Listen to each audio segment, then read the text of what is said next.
anyways, I want to invite everyone to the Money Mindset Mastery podcast. I'm Jim, your host. Joining me today is my host or co-host Ryan. Ryan, how are you today? It's been a while since we've got together and chatted, and I in my head I have the Sesame Street or Kermit the Frog singing "Together Again,"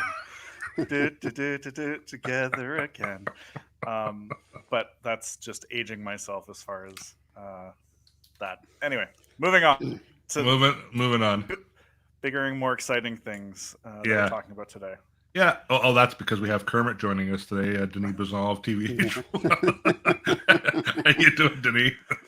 We're doing fine in the Yeah, office today. yeah. We can see that for anyone who's viewing us today.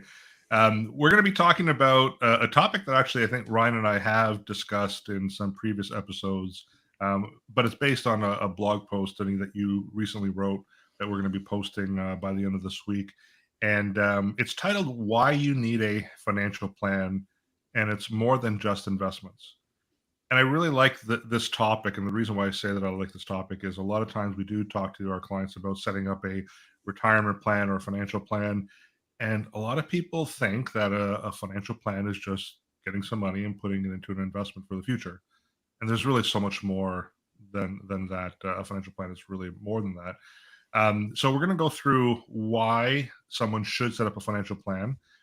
I think what we should probably do though, Denis, because I've had people ask me this, like, what's a financial plan? How is it different than a retirement plan or an education savings plan? So maybe we can start off with you explaining what is a financial plan, and I'll also remind people that this is coming from Denis, who's also a certified financial planner. So, what is a financial plan, Denis? Well, basically, it's a blueprint to all your financial needs from the point you started till retirement and death. It has all the details of how you're going to deal with your finances, revenues coming in, expenses, future revenues, gains, losses. It also includes insurance, estate plan. It's just everything that can possibly touch your finances from the time you put it together till death. And is it written in stone, Denis? It is not written in stone. The one thing that's clear about a financial plan is you probably should meet with your advisor, especially when you first do a financial plan. It's you're new to it. Your mindset is not there yet. You're not thinking, perhaps forgot a few things. So it's good to review a financial plan every year. One, to make sure you're on track, and two, to make adjustments, and then find out, what does it look like now after the adjustments. Everybody has life events, whether it's a birth, death, change of employment, anything like that, loss of employment, and it needs to be adjusted. Your plan does need to be adjusted for the, I wouldn't say disruption of income, but really that's what it is, and potentially increase in expenses because you had, you need your roof replaced, you need a new car, and you don't want to borrow, so you want to pay cash. You take it out of your savings. That is will change your financial plan. So it's an ongoing thing, Well, I a think living document, if you like that uh, term. Yeah, absolutely. And I think when talking with clients too is, giving a description of what a financial plan, it just simply isn't about the investment piece. But I find talking with people on the streets and just, not trying to get them to talk more about the finances, but just their understanding what a financial plan is. But I find a lot of resistance with it. And what do you think is creating the resistance for people to sit down and actually create a financial plan? Well, one of the things, it does take a lot of work to start one. So you got to Mhm. bring all your expenses, you got to monitor your expenses just so you could put that on paper to see what you spend a month. You got to put all your revenues, and that's when you find out where you spend all your money. And then the financial plan may bring out a few other things. Oh, perhaps you're lacking insurance, whether it's life, disability, critical illness. That is also part of financial plan. So it's a lot of things. It adds structure to a person's financial life. Some people love structure. Some people are a little don't want like structure because you commit when you're investing in the plan. This is where the investments come in. You commit to potentially contributing every month without fault. Otherwise, the financial plan is, not worth much if you're not going to follow, what you're saying you're going to do to get to your goal of being retired and being able to spend a certain amount of money. So structure and really getting a lot of things done. When you're doing life insurance, there's questionnaires, there's potential blood tests, depending on the health, your health and everything else. And it all comes out for every member of the financial plan. Because it's not usually, if you have a wife and kids, that's part of the financial plan. Because if you have kids, it's going to be education savings as well. And potentially in the end, for the full financial plan, there are beneficiaries. So you would think they're beneficiaries. That could always change, but they're beneficiaries as part of the, they're part of the plan as well. So it's a lot of involvement. It's a lot of when you're sitting down with a financial advisor, you're just giving all your information. That's also a little. There's a little reluctance on that, giving all your information to someone so they could put this together. So you need to have that trust with the advisor, and you need to be ready to do it. If you don't participate and you don't contribute, or you contribute and then you start taking money out, then a financial plan is not worth much. Yeah, and I'll even add to that, Ryan. What I found throughout the years, why people are reluctant. First of all, some people basically will say it's probably going to cost me a lot of money to set up a financial plan, or I don't have enough assets and liabilities to justify going through the process of setting up a financial plan. So I know I've had that resistance from people. Going back to the data collection that you're referring to, Denny, like that's why usually we say to people, there's going to be a lot of heavy lifting in the first 2 to 3 months. Let's collect the data. Let's put in the time to collect it and put it again in your plan itself. And then after that, it becomes a lot easier because we have the information. It's just making some adjustments here or there. Yeah. So I do know those are a couple of other reasons. And I also think how we present financial plans have evolved, and how we collect data from a financial plan has evolved. So we're definitely finding more people interested in going through the process, because the technology that we have in place now has made it easier. I mean, I'm sure you remember when we used to set up financial plans 10, 15, 20 years ago. It was, here's a spreadsheet, and provide me with all these statements and all this information, and people have to provide like a stack of data that then we would physically take from them, and people weren't comfortable providing that information that way because they didn't want to lose their documents. So we'd have to scan it and whatever else, manually input it into the program, and then we would present a book, right, of here's your financial plan. And it was very intimidating for a lot of people. So it's definitely evolved over the years. Data collection, now we use a program like Planworth. We send an easy link and it walks people through. So it's a lot easier process. If we require backup documentation, we'll let them know. And we have a way for them to provide us that information by uploading the information to us. And then when we present the plan, they have a live portal where they can actually log in somewhere and see where their full plan as well. And they don't have to worry about reading a novel, right, of all their information. So I think those are some of the reasons why people have been nervous or resisted it. But now that's slowly shifting as well, right? Well, I think Yeah, and the information we gather sometimes, I know when I first started out doing plans, we were getting every little detail on what they spend a month and then calculating. Well, in the end, we only really need one number. What is the total expense? So if you don't want to share someone where you're spending it, you just give me the monthly number, and then that could be inputted, and that's all we need. Because in the end, that's what you're looking for when you're starting off a plan. What are your total monthly expenses? As accurate as it can be. I was going to ask, I've had many clients ask the question, should I have a financial plan, and should my partner have a financial plan, or should we have one together? And I think there's a lot of debate and conversation that can happen around, why set up this financial plan for myself or the family? Do you guys have any insight of what you have recommended over the many years experience that you guys have? Well, I first would say together. It doesn't mean everything's together. If you're sharing expenses, then it should be together because your expenses will increase and decrease equally Mhm. if you're sharing expenses. So it doesn't mean everything has to be equal after that. You could have separate wills. You could do things if you're common law or something, or you're a blended family, you want to leave money to your kids from the first marriage. That could be separate and stay separate, but the plan should be together when there is sharing of expenses and when you're combining the income as well to pay those expenses. Yeah, I find the success rate of putting a plan in place and actually following through with it is a lot higher when both of the couples are involved with the process. Now, what might happen is you might have one that's the lead, right, in providing all the data and the information. I've seen that happen, and there's nothing wrong with that. But the bottom line is it's like couples therapy. You can't have one of the two couples go through therapy to kind of fix the marriage, right? Mhm. They both have to be involved in order for them to receive that success. It's the same thing with setting up a plan as well. Yeah. And how Yeah. how young would you say somebody should start with a financial plan? It's the sooner the better, Yeah.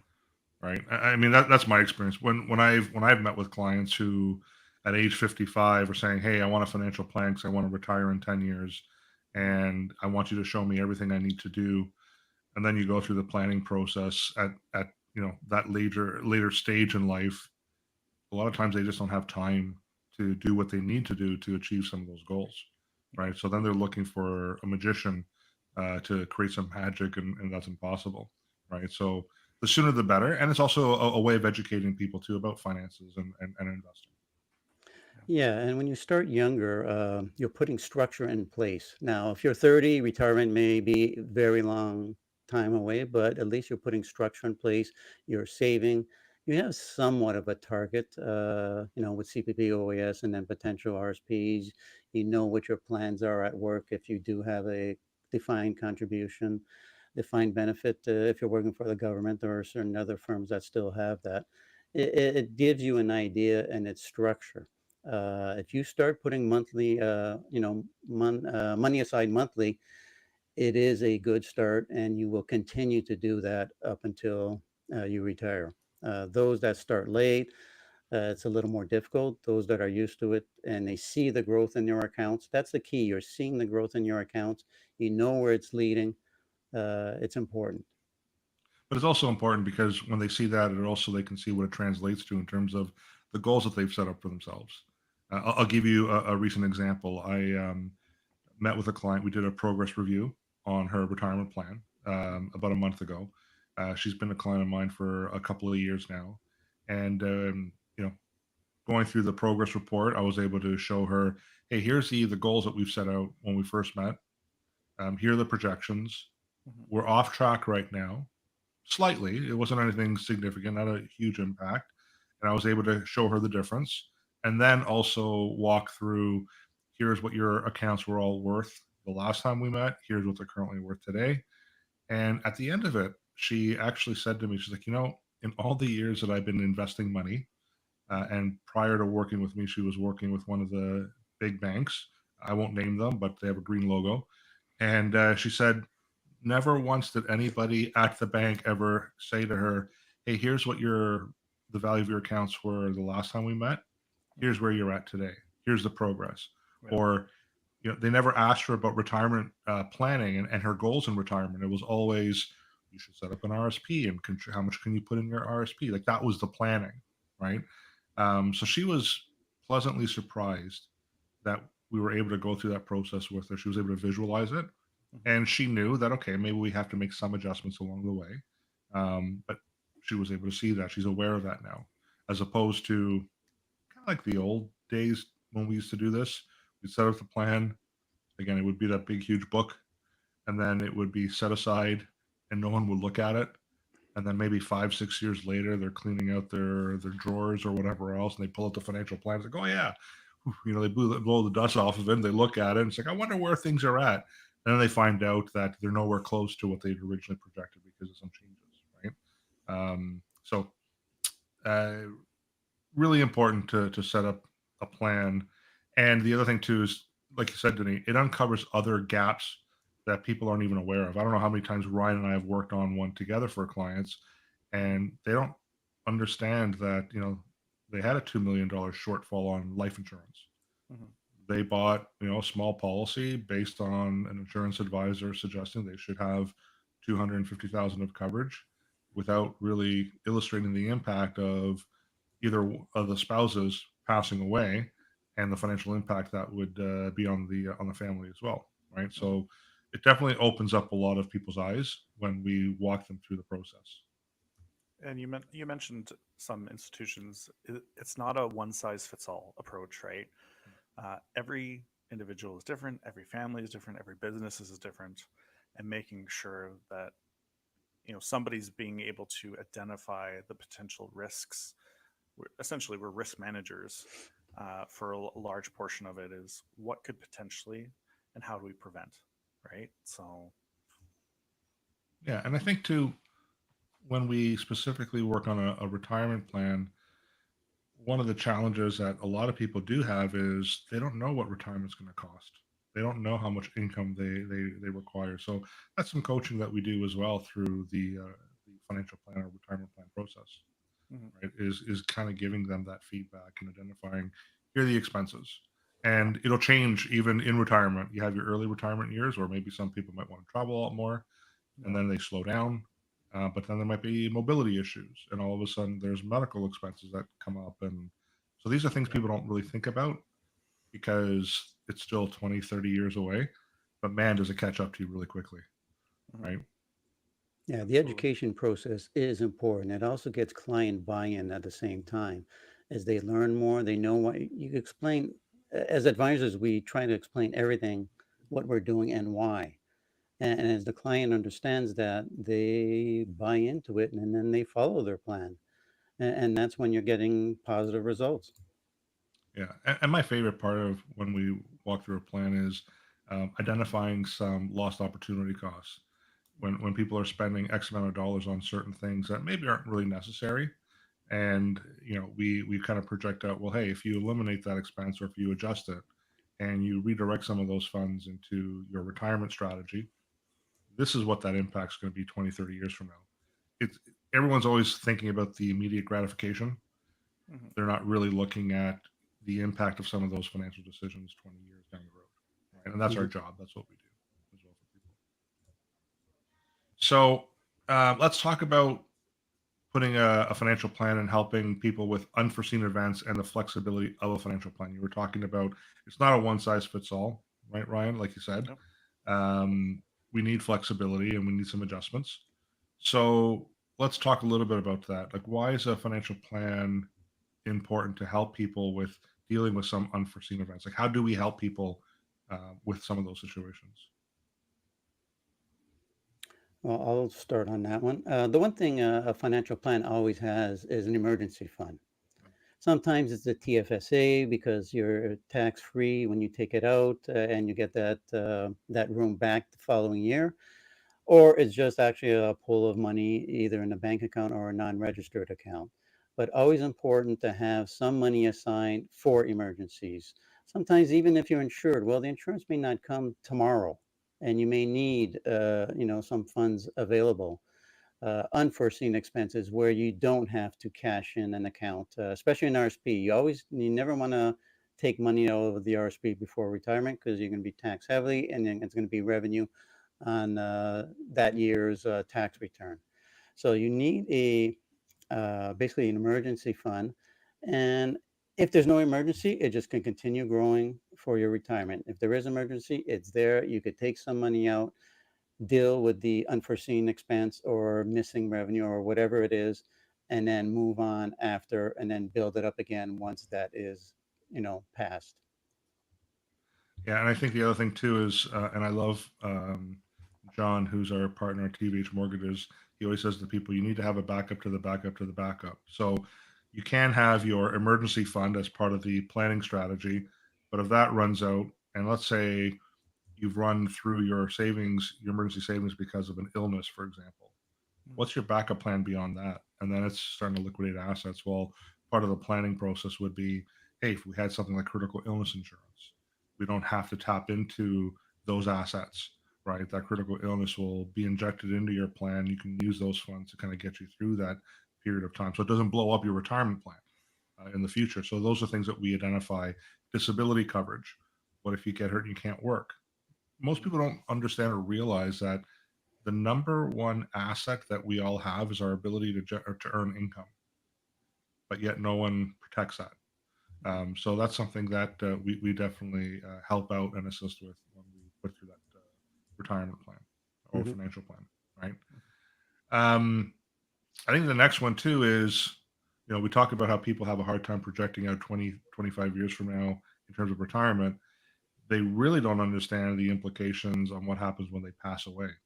And Mm. they've worked so hard, they've built those assets.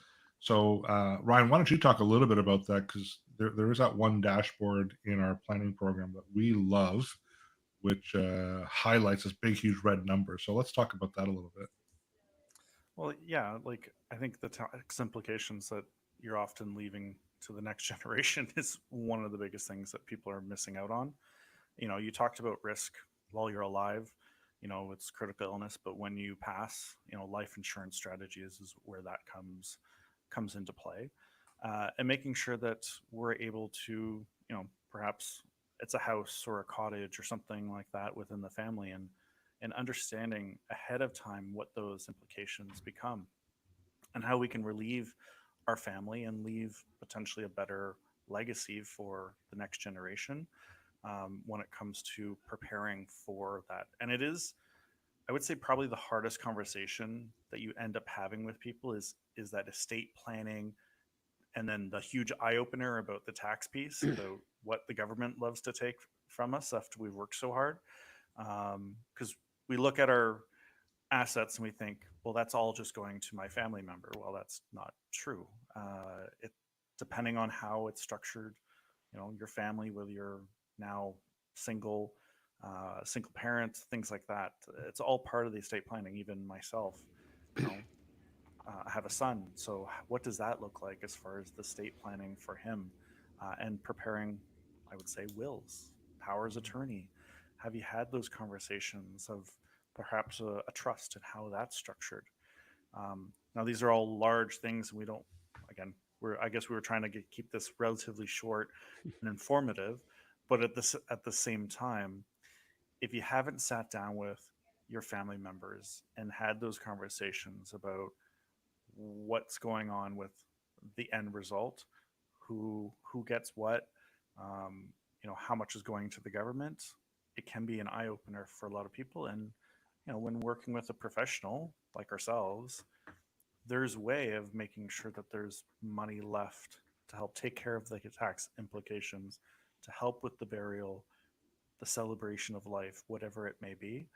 And I would say, it is very much the eye opener with that big red number that people hate to see, that the government's reaching out one last time before you pass.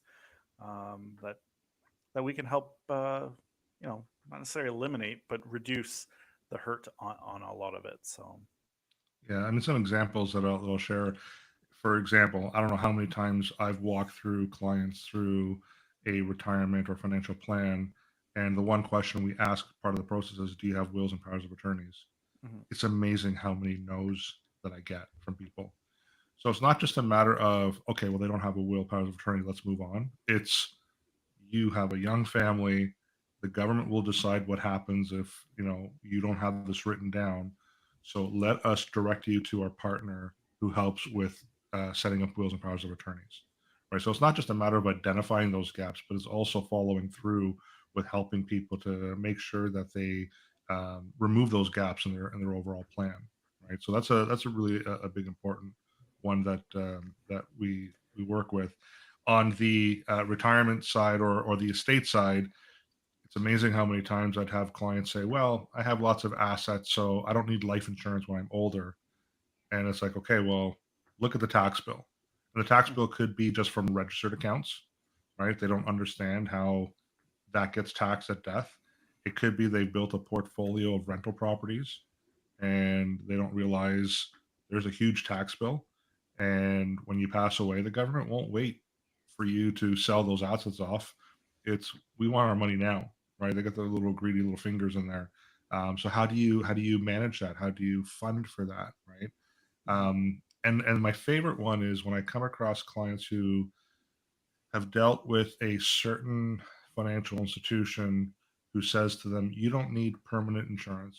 Just buy term insurance and put the rest of it and max out your RSP, because then you build your RSP to a certain point and you don't need this life insurance anymore. And then we show them the tax implication of that strategy at death. People are just blown away. They're like, I didn't realize that half of my RSP assets are going to go to CRA once I pass away if there's no surviving spouse, right? So these are all things that we do in going through the retirement plan. It's definitely an eye opener Yeah. for a lot of people, right? To give you a number, 2023's number, 54% of Canadians do not have a will. How many? So 54% of Canadians 54. do not have a will in place. And Right. to add to that, the beneficiaries, I would say a lot of beneficiaries need to be updated as far as their accounts. So Well, that's a big one, right? I don't know. Again, a lot of people have group benefits, RSPs, whatever else, and I'll ask them for their statement. Not that we can make any recommendations necessarily, but what I'm looking for is the beneficiary designation. mhm. And I would say, well, you have your young children set up as a beneficiary. Here's the impact of doing it. You need to change that. Here's the reason why, right? Yeah. So we walk people through that process too. So that's very important. In again, in putting together a plan for a lot of people, right? Hmm. Hmm. Denise, is financial planning just for regular folk, or should people with small businesses get involved with financial planning as well? Is it more important for a business owner? Maybe kind of share a little bit of your perspective there. Yeah, I think as for business owners, everybody should have a plan. But as you have more assets, especially private assets, when it comes to a small business owner, it gets a little more complicated, which is why you need to set up a plan, and you need to have other professionals involved as well, lawyer, accountant. There's how are you going to dispose of your company if it's grown to a size that somebody could sell, take it over and continue on.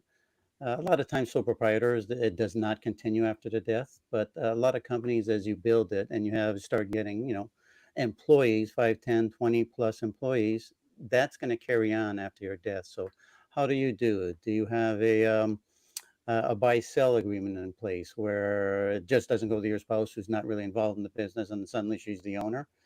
No, it's the current or the partners would end up taking it over with the buy-sell agreement. Is there an estate freeze where, for tax purposes, you are giving it to the growth shares part of it to your kids, and you're sitting back retirement and just collecting dividend income? So there's a state. There's some post mortem strategies when you have a small business. The pipeline, last carry back forward. I won't get into that because I'll just bore people.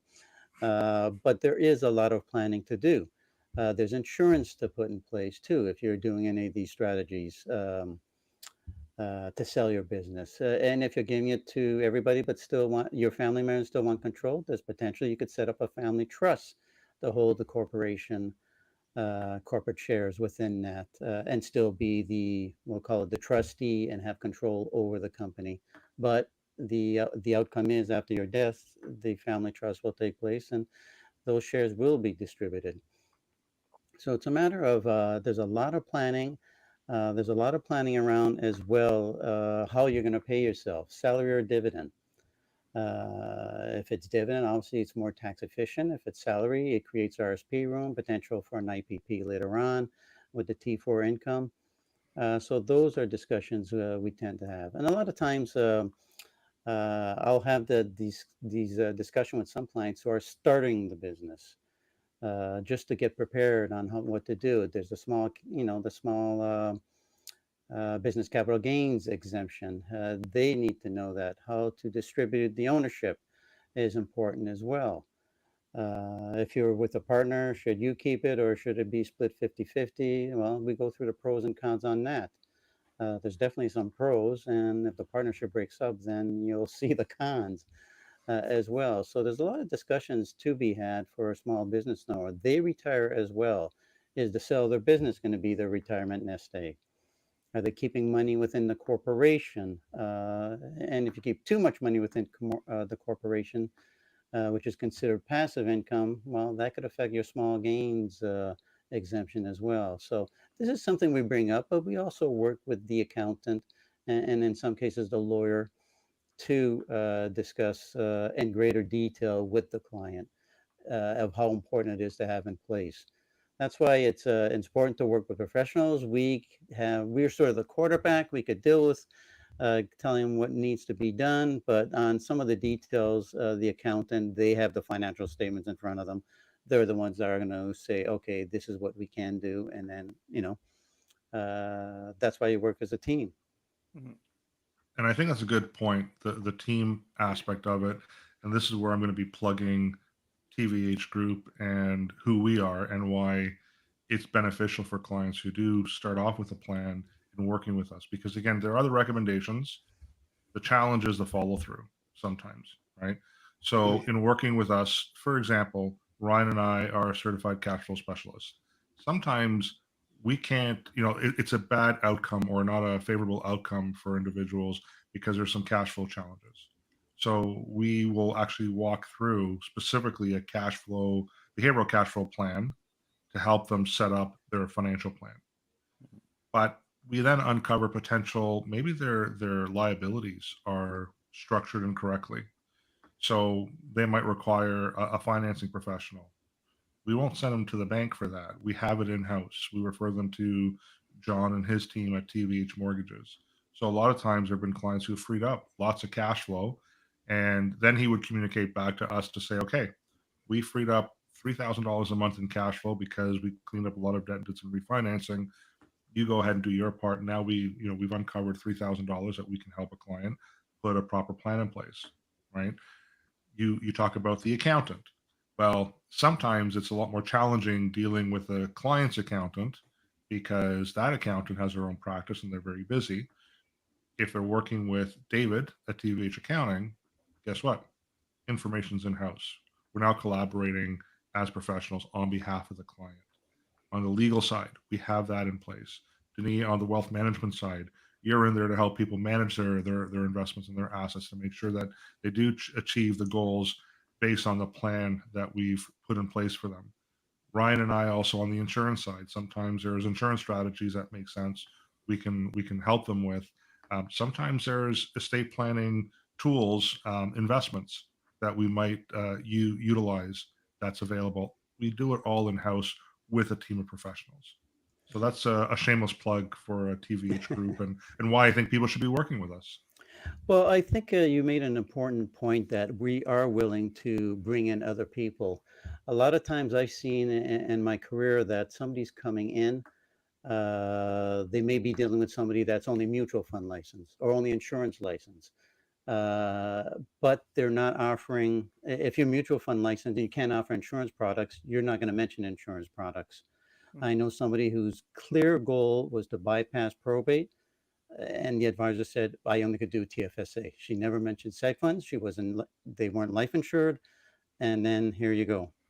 He didn't get the product he needed and wanted. And then when the person passed away, there they go, waiting during latter part of COVID, waiting forever for everything to go through. There was very little liquidity in the estate, and that would have worked wonders to, pay expenses, pay funeral, everything else.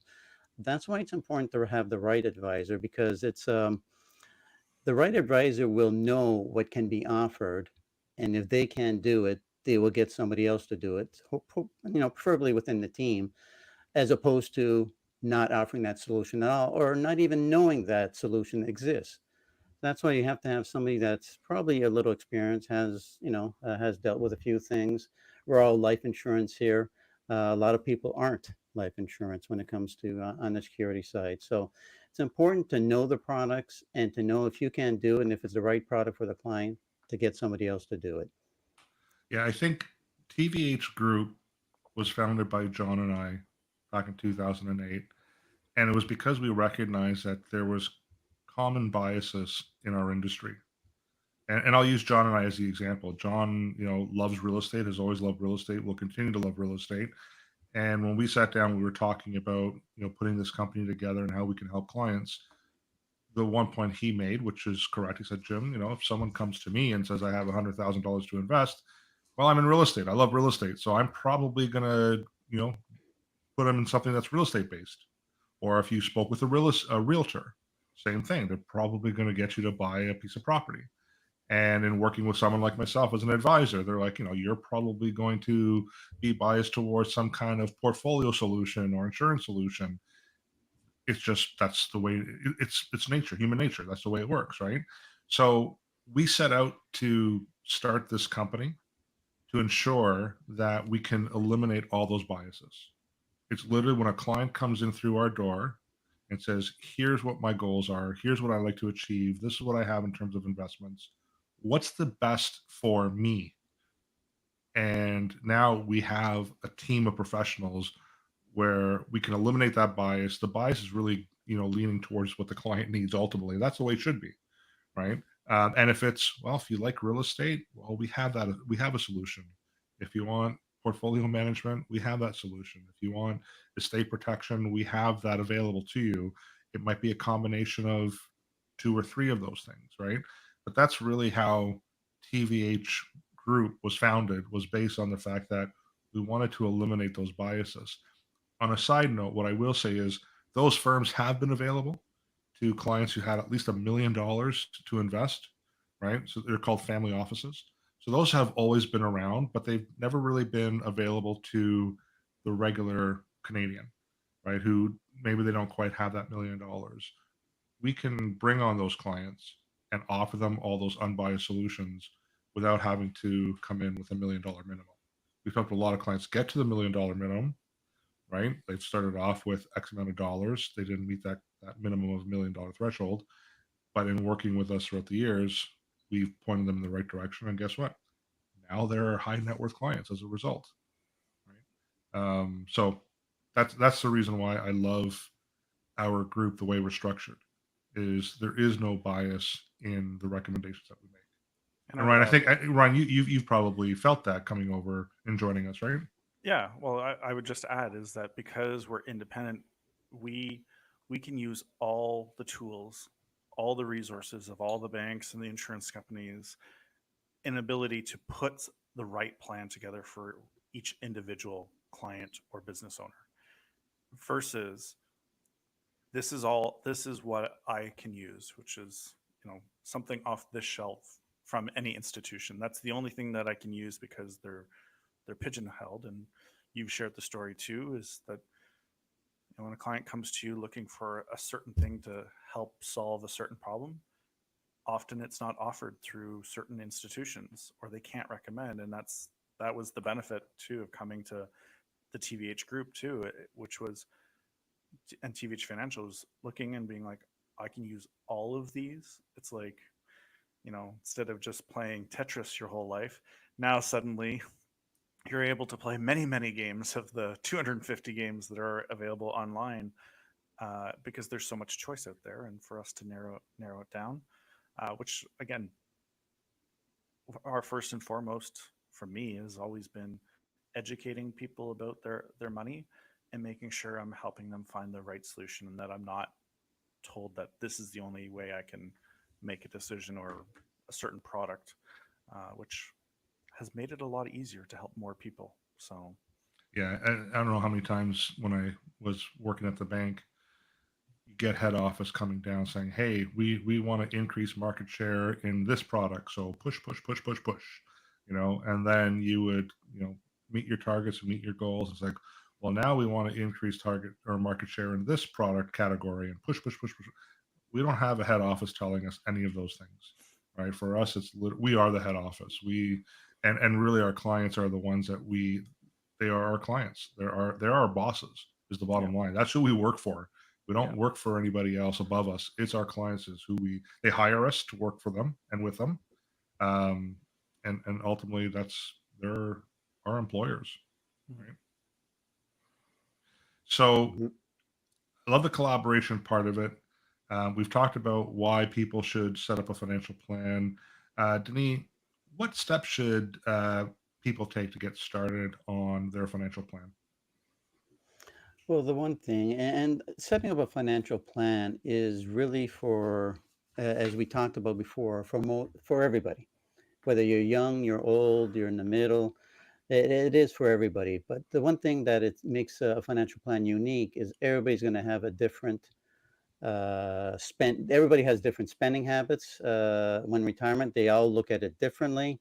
They'll need extra money. I know some people that they never made more than 60,000 a year, and they're retiring with near a million. So it's a matter of how much you want to spend and how much you can save will get that retirement in place. So when it comes to setting it up, it's just a matter of, I wouldn't say budgeting, but let's get the numbers and let's see what it looks like. It's really all about that. And then everything's going to come out. What are your goals? What do you want to achieve later on? Do you have any kids? Do you want to leave money to the kids? Funny, but and sometimes sad, but I know a lot of people that I speak to that when I ask them, okay, how much you want to put aside for the kids? And all I get is they'll get what's left. Yeah.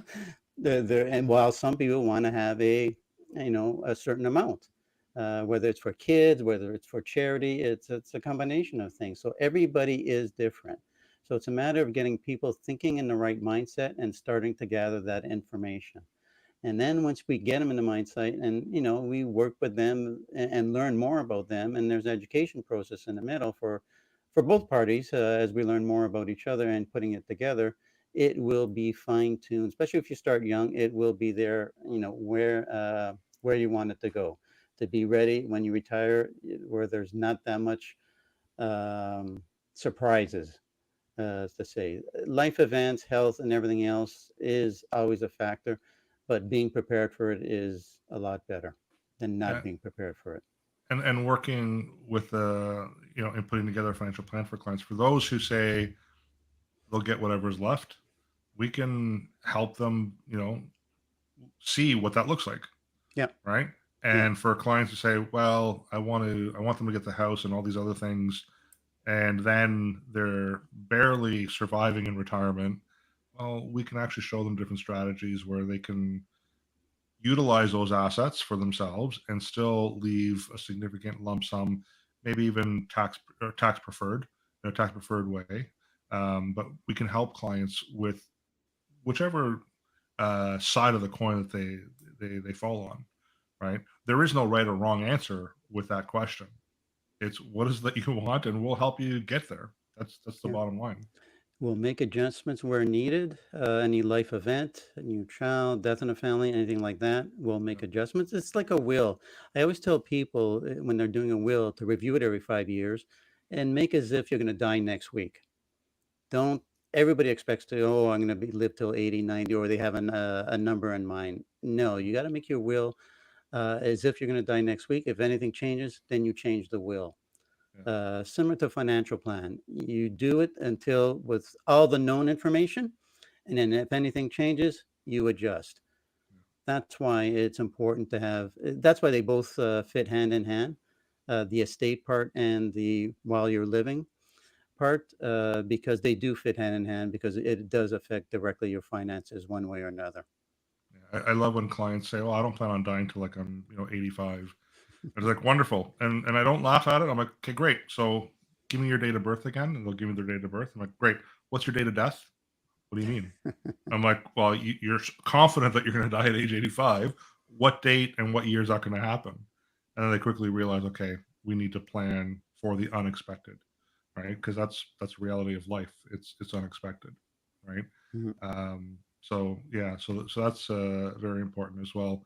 Um, I don't know. Is there anything else that we need to talk about? Talk to an advisor. That's what we need to talk about.